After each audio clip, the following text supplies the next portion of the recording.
Once there was a South American country with a promising future. It had a functioning democracy, a rapidly developing economy, and a growing middle class.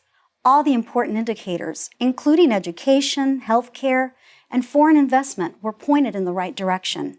It was far from perfect, but the mood was hopeful, and with good reason. But now all that promise is gone. The country is a failed state, a hollowed-out shell of its former self. Services like power and water are sporadic. The most basic consumer goods, from bread to toilet paper, are in chronically short supply. Crime has skyrocketed. Freedom of the press is almost non-existent. Democracy has been replaced by a virtual dictatorship. The country is, I'm sorry to say, my beloved Venezuela, a place in which my family has deep roots. I can tell you what happened to it in one word: socialism. In 1999, then candidate for president, Hugo Chavez, promised to lead the people of Venezuela to a socialist paradise. His theme was Esperanza y Cambio, hope and change. Venezuela is a nation of great wealth, Chavez said, but it's being stolen from its citizens by the evil capitalists and evil corporations. This wrong would be righted, he assured the voters, if they elected him. And they did, to their everlasting regret. Chavez drew inspiration from his mentor, Fidel Castro. Like his mentor, he enjoyed giving speeches that sometimes lasted as many as 7 hours. He even gave himself his own weekly television show, where he would spontaneously break into song. Here's a rule: when your nation's leader starts singing on national television, you're in trouble. Under Chavez, the government of Venezuela took over industry after industry.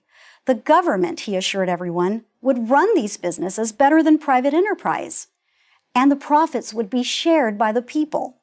With great fanfare, he tore up contracts with multinational oil and gas companies and demanded that they pay much higher royalties. When they refused, he told them to leave. They did.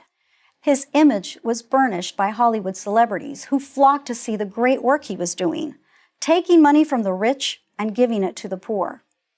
Progressive politicians from the U.S. and Europe also praised him, lavishly.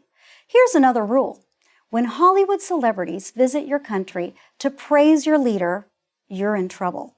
When the leader sings on national television and is praised by Hollywood celebrities, you're doomed. Socialism always works in the beginning, so people are fooled in the beginning.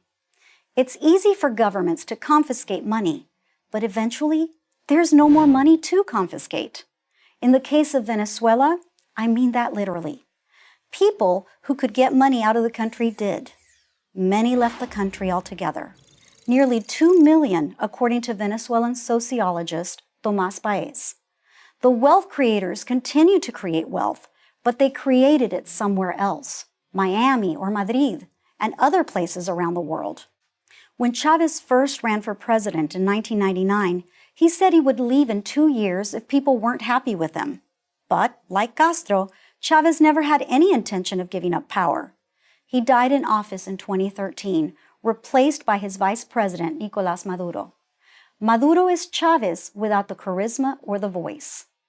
The country is now a pariah, shunned by the world and isolated.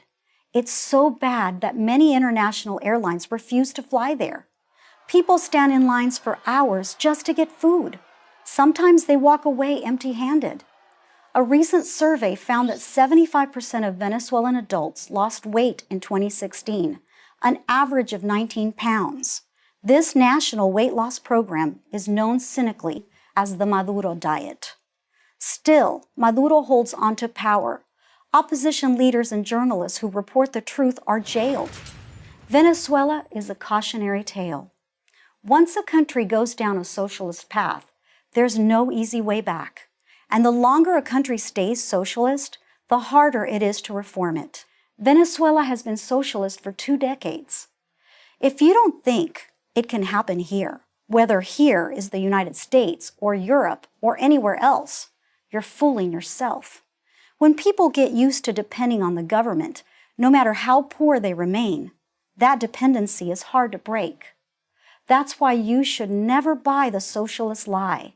Socialism is a drug. And like a drug, it feels great at first, but eventually it will ruin your country, just like it ruined Venezuela. I'm Debbie D'Souza for Prager University. Thank you for watching this video. As a nonprofit, PragerU relies on donations from viewers like you. Please consider making a donation.